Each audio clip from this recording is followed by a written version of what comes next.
Olá pessoal, professor Evandro aqui. Essa é a sétima e última videoaula referente ao sistema nervoso periférico. Nela eu vou estar falando sobre os nervos torácicos, o plexo lombar e o plexo sacral. Peço que vocês curtam, que compartilhem esse vídeo e esse canal com pelo menos um amigo e que me sigam também lá no Instagram, @evandro.stadim, pois eu estou com alguns novos projetos e vamos ter novidades, tanto aqui nesse canal quanto lá no Insta. Espero que esse conteúdo tenha sido de grande valia e logo logo teremos outros conteúdos aqui nesse canal. Um grande abraço e bons estudos! Em relação aos nervos torácicos, pessoal, a gente falou de plexo cervical, do plexo braquial. Agora, no tórax não há formação de plexo. Os nervos que se originam a partir da medula espinal lá na região torácica vão formar os nervos torácicos. Esses nervos torácicos, eles vão passar logo abaixo do sulco da costela, no sulco costal, e eles vão ser chamados então de nervos intercostais. Por quê? Porque esses nervos eles estão localizados entre uma costela e outra, certo? Então, como estão entre uma costela e outra, ó, bem abaixo da costela, né, bem no sulco costal, nós chamaremos de nervos intercostais, ou seja, nervos entre as costelas.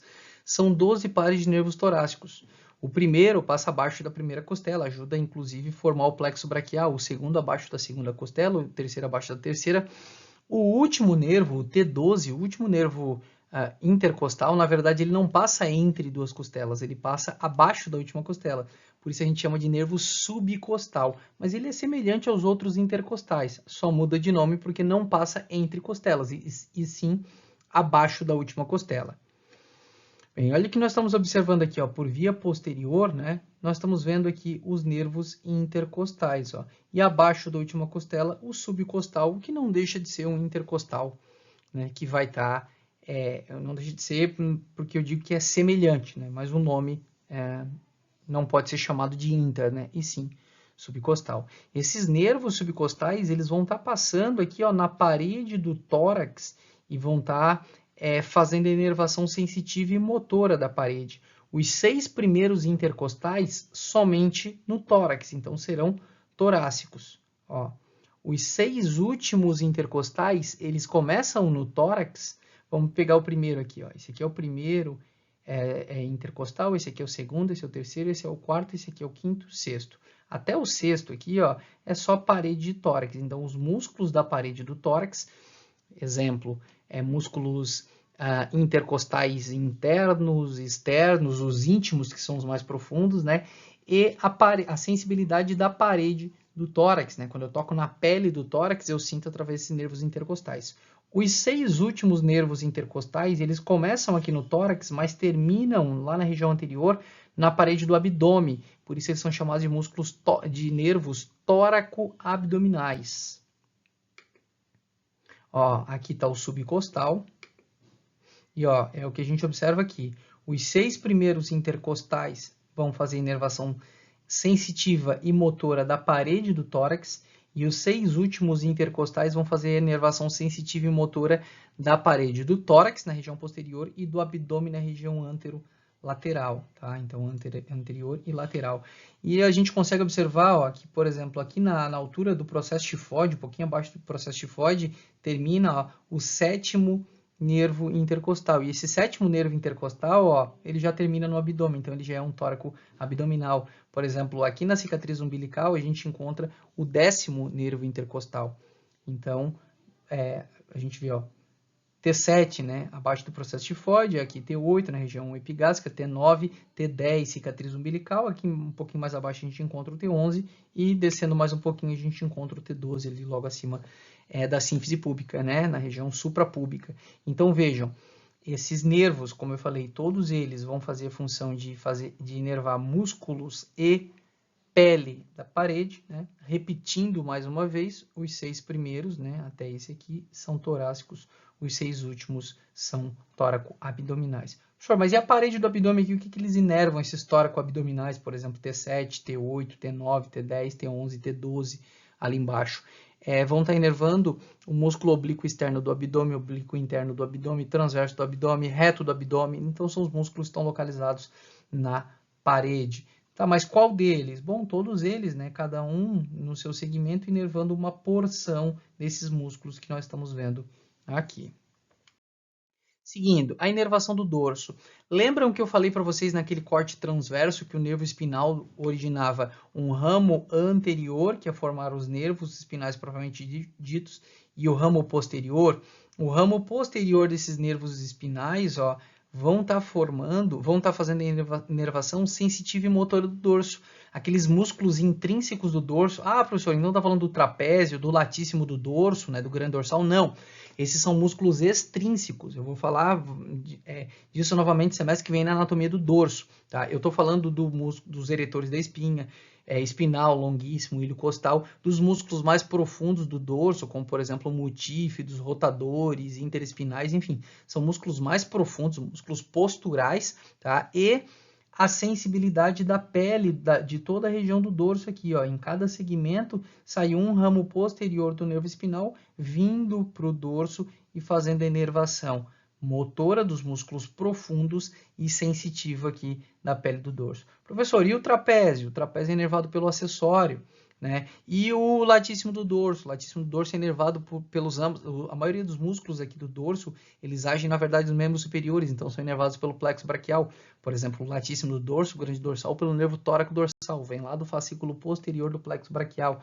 A gente vai ver isso na anatomia topográfica de membro superior no segundo semestre. Seguindo, a gente encontra agora o plexo lombar. O plexo lombar, ele é formado pelo ramo anterior, né, que vai formar a raiz do plexo, ó, de L1, L2, L3, L4. L1 e L2 dão dois nervinhos. Esse aqui é aquele subcostal que eu mostrei para vocês anteriormente, ó. Tá aqui, ó, subcostal, tá? Esse aqui seria T11, né, o 11º intercostal. Esse aqui é o T12, né, o subcostal.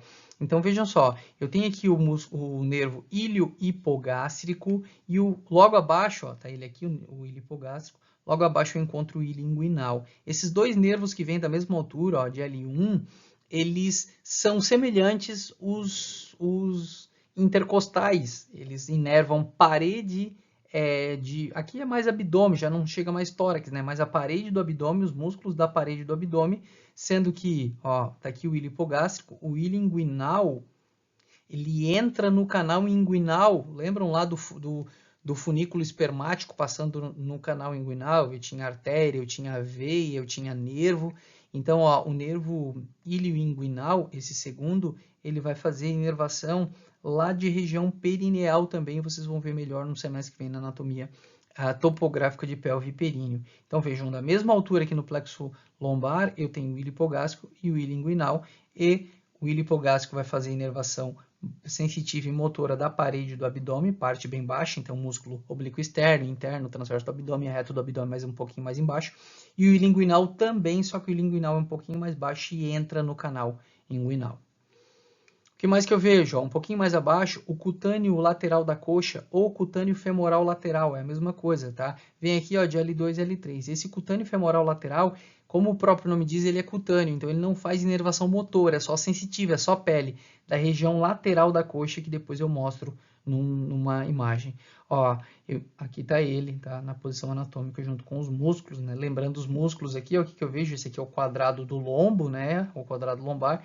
Esse aqui é o psoas maior. Esse pequenininho aqui em cima é o psoas menor, esse aqui é o ilíaco, né? E juntando os dois, ó, ilíaco com psoas maior, iliopsoas. Estou revisando aqui esses músculos com vocês. Bom, logo depois, ó, eu encontro um nervinho que vem aqui, ó, de L1 e L2, que é o nervo gênito femoral. O nervo gênito femoral, ele dá dois ramos, ó. Um ramo lateral, que é o ramo femoral, que vai fazer sensibilidade da região superior e medial da coxa aqui. Depois eu mostro uma imagem também para vocês, mas é uma sensibilidade bem pequenininha. E eu encontro aqui o raminho medial, que é o ramo genital. Então, tá ali, ó, ramo genital e ramo femoral. O ramo genital, ele entra no canal inguinal junto com o nervo ilio-inguinal e vai fazer sensibilidade também de região genital, região de períneo, tá? Que vocês vão estudar melhor no semestre que vem na anatomia topográfica do períneo. Tá aqui o nervo, o ramo gênito femoral. Ó, a referência deles será sempre, ó, anterior ao psoas maior. Eles não, né? Ele, o nervo gênito femoral, perfura o psoas maior e se divide aqui, ó, em ramo genital e em ramo femoral, né? O ramo femoral, como eu falei, sensibilidade de parte superior e medial da coxa, enquanto que o ramo genital entra no canal inguinal e vai lá fazer inervação de região genital. Bom, um pouco mais abaixo, nós temos um nervo de extrema importância, o nervo femoral. Ele vem de L2, L3 e L4. Esse nervo femoral ele vem fazer a inervação dos músculos da região anterior da coxa, mas eu vou falar dele num próximo slide. Mas está aqui, o nervo femoral. Qual é o ponto de referência? Eu encontro ele logo lateral, ó, ao psoas maior. Está aqui o psoas maior, ó, lateral a ele está o nervo femoral. E da mesma altura, também L2, L3 e L4, eu encontro um nervo aqui na região medial, ó, que é um nervo que passa no forame obturado, no forame que é fechado, nesse maior forame do corpo aqui, ó. E esse é o nervo obturatório, tá ele aqui, ó, nervo obturatório. Ele vai fazer inervação da região do compartimento medial da coxa, mas eu mostro num próximo slide. Então tá aqui nervo obturatório, esse aqui.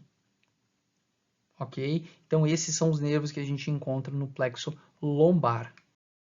Seguindo o plexo sacral. Muitas vezes, turma, vocês não vão encontrar com plexo lombar e plexo sacral. Vocês vão encontrar com plexo lombo-sacral, tá? Juntam tudo. Por que eu separo? Porque daí você vai saber o que vem de um plexo e o que vem do outro plexo, né? Mesmo que a gente junte tudo no futuro, mas pelo menos vocês estão vendo que são locais diferentes, né?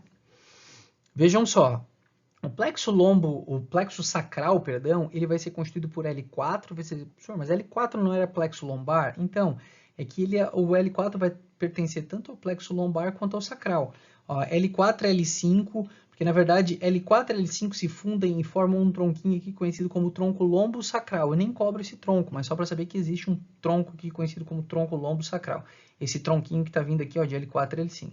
Então, L4, L5, S1, S2, S3, tá? E S4 também, tá? Embora seja principalmente aqui S3, mas S4 também chega. Bom, quais são os nervos que nós encontramos aqui, ó? Vindo desse plexo, tá? Desses segmentos todos que eu falei para vocês, o S4 não participa, mas ó, L4, L5, S1, S2, S3, eu encontro o nervo esquiático, tá? Esse nervo esquiático ele tem dois componentes, o componente tibial e o componente fibular comum. Eu vou mostrar os dois componentes para vocês depois, mas por enquanto vamos ficar aqui como um nervo esquiático. O nervo esquiático é um importante nervo que vai estar fazendo inervação de grande parte do membro inferior, mas agora não tanto sensitiva quanto motora, mas eu não vou mostrar agora porque eu tenho slide depois para isso. Existem alguns outros nervos aqui de importância, tá? Ó, esse plexo, inclusive, sacral, ele vai emergir aqui, vai passar pelo forame esquiático maior, mas a gente deixa para falar disso um pouco melhor semestre que vem, como eu falei, na anatomia de membros inferiores, né? Pelviperíneo também, mas aqui já seria membros inferiores. E vejam só, observando aqui, ó, saindo do forame esquiático maior, o que eu vejo? Ó, o nervo esquiático, aquele nervo que a gente verifica aqui. Professor, esse é o ciático, é o que se conhece popularmente como ciático, né? Mas o nome anatômico dele é nervo esquiático. Esse nervo esquiático ele vai estar inervando várias estruturas nos membros superiores. Eu já vou apresentar para vocês essas estruturas.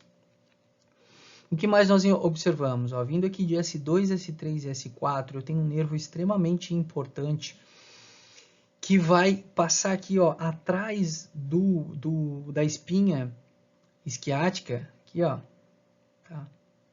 E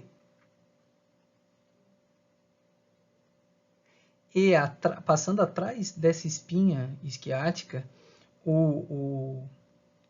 esse nervo, ele entra, ó, ele sai pelo forame isquiático maior, abraça atrás aqui, ó, da espinha isquiática e entra no forame isquiático menor para vir aqui para a região do períneo, tá? Esse é o nervo pudendo. Esse nervo pudendo, ele é um nervo sensitivo e motor do períneo.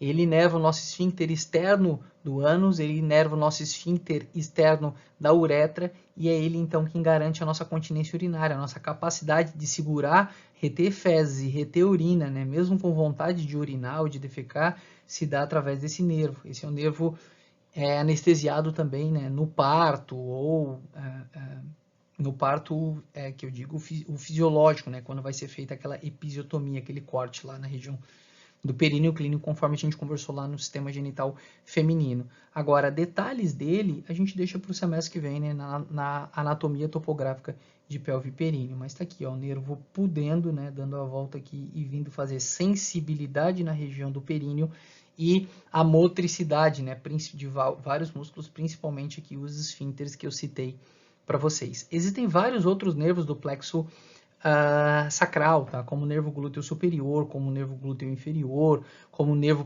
piriforme, enfim. Mas a gente vai falar dessa inervação no semestre que vem, né? Por enquanto é só uma introdução para vocês. E aí, né, falando da inervação dos membros inferiores, o que nós encontramos aqui? Ó, o nervo femoral, que eu tinha já falado para vocês no slide anterior. O que ele inerva, professor? Ele inerva os músculos do compartimento anterior da coxa, tá? Já desde aqui de cima, ó, ele já pega músculo ilho-psoas, e aqui no compartimento anterior da coxa, ele vai estar inervando o quadríceps femoral, tá? O sartório, que vai estar aqui, e a metade do pectíneo, porque o pectíneo tem inervação dupla, tá? Então são os músculos do compartimento anterior da coxa, são inervados pelo femoral. O femoral também tem uma parte sensitiva, tá? Que é esse nervo aqui chamado de nervo safeno, mas isso fica para o próximo semestre. Ó, no compartimento medial da coxa, nós vamos encontrar o nervo obturatório. Esse nervo obturatório vai estar inervando, ó, o músculo, metade do pectíneo, né? Porque o pectíneo, como eu disse, tem dupla inervação. Além do pectíneo, vai inervar o adutor longo, o adutor curto, o adutor magno e o grácil. Então tá aqui, ó, o grácil, né? E os adutores, né? Um longo, o curto ali atrás e o magno mais atrás ainda. O obturatório também tem uma parte sensitiva, uma regiãozinha bem pequenininha aqui, ó, mas essa sensibilidade fica próximo semestre. E o isquiático, ó, ele desce na região posterior da coxa, ele inerva os músculos que estão localizados nessa região, que é o bíceps femoral, o semitendíneo e o bíceps femoral, perdão, o bíceps femoral ele é lateral aqui, ó. Então o bíceps femoral, que tem a cabeça longa aqui, ó, que foi cortada, e a cabeça curta, o semitendíneo, que é esse aqui, e o semimembranáceo, que é o mais medial deles. Então, o nervo isquiático, ele passa aqui na região posterior, inerva esses três músculos, o bíceps femoral, como eu falei, cabeça curta está aqui, a cabeça longa foi cortada, viria aqui, ó, esse pedaço aqui que foi cortado, tá? Esse pedacinho aqui, ó. O semitendíneo e o semimembranáceo. Professor, e a função deles? Aí vocês revisem, né? Vocês já tiveram, então dá uma revisada desses na função dos músculos aqui do compartimento anterior, do compartimento medial e do compartimento posterior. Seguindo, esse nervo isquiático, quando chega aqui na fossa poplítea, ele vai se dividir em nervo tibial e nervo fibular comum. Ó, chegou aqui na fossa poplítea, nessa região posterior do joelho, na região poplítea, o nervo isquiático se divide em nervo tibial e em nervo fibular comum. O nervo tibial vai inervar os músculos do compartimento posterior da perna. Deixa eu ver que músculos são esses. O gastrocnêmio, o sóleo, o plantar, ou plantar delgado, né? Esse plantar aqui que tem um tendãozão enorme, ó, plantar delgado. O poplíteo, o tibial posterior, o flexor longo dos dedos, o flexor longo do hálux. Então, todos os músculos do compartimento posterior aqui da perna, tá? Inerva alguma coisa no pé? Inerva também, mas pé a gente vai ver semestre que vem. Enquanto que o fibular comum, ó, que é esse nervo que nós estamos vendo aqui, tá aqui o fibular comum, ele passa próximo do colo da fíbula, inclusive ele é bem vulnerável nessa região, mas eu vou explicar isso melhor no semestre que vem. Esse nervo fibular comum, ó, ele se divide em nervo fibular profundo. O fibular profundo vem para o compartimento anterior da perna, inerva aqui, ó, o músculo tibial anterior, o músculo extensor longo do hálux, o músculo extensor longo dos dedos e o fibular terceiro, que eu acho que vocês nem estudaram esse semestre, mas semestre que vem eu falo um pouco melhor dele para vocês. Enquanto que o fibular superficial, ó, então o fibular comum se dividiu em fibular profundo, que veio para o compartimento anterior da perna, e o fibular superficial, que vem para o compartimento lateral da perna. O fibular superficial vai inervar o músculo fibular longo e o músculo fibular curto, né? O fibular longo está aqui, o fibular curto é um pouquinho mais profundo. Esses nervos, tá? Tanto fibular longo quanto curto, ainda vem para a região do pé fazer, ó, o fibular longo e o fibular curto. tanto fibular superficial, o nervo fibular superficial, quanto fibular profundo, eles vêm para a região ainda do pé, ó. O fibular profundo faz inervação de músculos aqui no dorso do pé e sensibilidade, que a gente vai ver semestre que vem, enquanto que o superficial é só sensibilidade, e a gente vai ver semestre que vem. Então, vou repetir aqui, ó, nervo fibular comum se divide em nervo fibular profundo, que vem para o compartimento anterior da perna, e fibular superficial, que vem para o compartimento lateral da perna, né? E aí vale dar uma revisada nesses músculos e a função deles também. Por fim, turma, para a gente finalizar aqui, o que é o importante que vocês tenham em mente, qual é o conceito disso? Não vou cobrar de vocês o que é cada um, mas pelo menos ter o conceito. O que é um dermátomo? Vocês estão vendo como a pele é toda demarcadinha aqui, ó, e aí, inclusive, isso faz muito mais sentido quando a gente coloca o bonequinho assim, ó, porque no desenvolvimento embrionário é assim que a gente surge, ó. É assim que a gente se desenvolve, ó. É dessa maneira aqui, tá? Os brotinhos vão surgindo aqui dos membros, ó.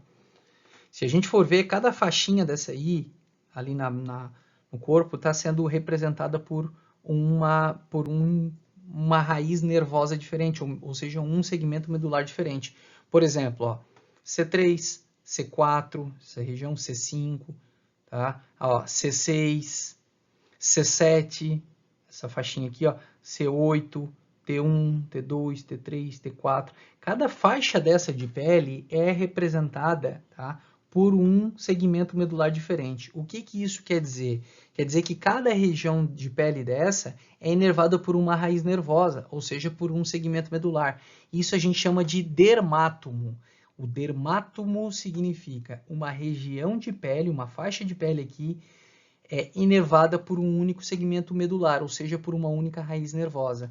E esse dermátomo ele vai ser utilizado nos testes neurológicos. A partir do momento que o profissional ele vai estimulando, por exemplo, ele estimula aqui a cicatriz umbilical, o paciente sente, tá? O paciente sente dor, por exemplo, sente o estímulo, tá? Ele sabe que o dermátomo de T10 está ok, quer dizer que a raiz, o nervo T10 ali está tudo certo com ele, o segmento medular T10 também está tudo certo. Aí, se porventura ele estimulou essa região aqui e o paciente não sentiu nada, ele tem como saber que ou o nervo T11 foi comprometido, né? Ou, por exemplo, se for bilateral, ou se for um lado só, tá? Porque isso é bem complexo, a lesão pode ser na medula. Mas que altura, professor, da medula? Lá no segmento de T11.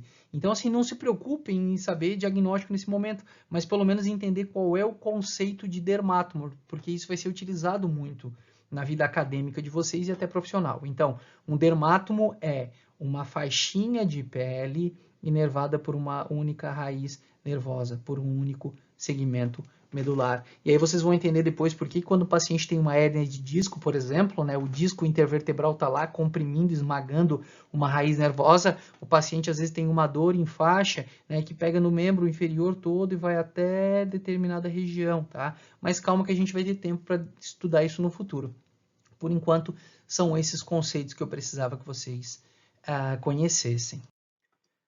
Pessoal, então dessa forma a gente finaliza nossas aulas teóricas, né, de anatomia sistêmica. Foram 35 aulas, né? Eu entendo que é pesado para vocês assistirem essas aulas todas, né? É cansativo para vocês, assim como para quem está aqui sentado gravando também é cansativo. Tem dia que a gente grava um pouco mais empolgado, tem dia que um pouco menos. Mas ainda assim, turma, mesmo nesse cenário, mesmo com todas as limitações, eu tentei fazer o melhor que pudesse para vocês. Eu fiz aulas mais curtas, mais condensadas, e eu tinha muito mais informação para passar, mas eu acho que um professor essa semana me falou uma coisa que eu achei interessante. Menos é mais, né? Às vezes menos e com melhor intensidade acaba facilitando. Então, eu gravei aulas mais curtas, né? Tentei não passar muito ali dos 20 minutos em cada aula. Fiz o que estava ao meu alcance, né, do ponto de vista teórico. Agora a gente começa com as nossas aulas práticas. Mas eu queria que vocês soubessem que mesmo, né, com todas as dificuldades, mesmo a gente distante, né, eu tentei fazer o melhor que eu pude para que vocês tivessem um aprofundamento, um conhecimento decente relacionado à anatomia humana. Então, fiz o que estava dentro do meu alcance nesse momento.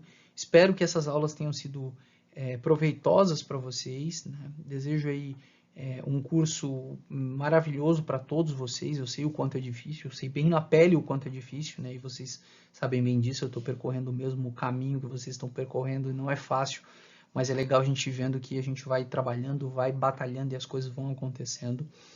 Desejo um excelente curso, espero que semestre que vem estejamos juntos na anatomia topográfica, né?